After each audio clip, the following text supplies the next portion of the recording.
Hello friend, welcome back my new mini blog. তো আমি চলে এসেছি আমার ভাগ্নের বিয়েতে। তো সেই ভাগ্নের বিয়েতে আজ থুবড়ো, আমাদের থুবড়ো খাওয়ানোর দিন।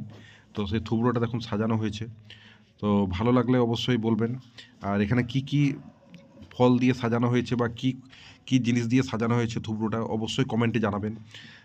তো দেখুন এর মধ্যে অনেক কিছুই আছে, দেখতে আশা করি ভালো লাগবে। তো ভালো লাগলে অবশ্যই কমেন্টে জানাবেন।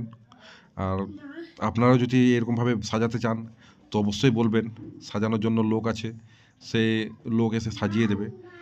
তো দেখুন এর মধ্যে অনেক কিছু আছে, মাছ আছে, মাংস আছে, তারপর ডিম আছে। সেই ডিম দিয়ে কি সুন্দরভাবে সাজিয়েছে, ক্ষীর পায়েস সব রকম দিয়ে তৈরি করা হয়েছে, শশা। তো দেখুন আপনারা দেখলে ভালো ভালো লাগলে অবশ্যই লাইক কমেন্ট এবং শেয়ার করবেন প্রচুর পরিমাণে। আর যদি আপনারা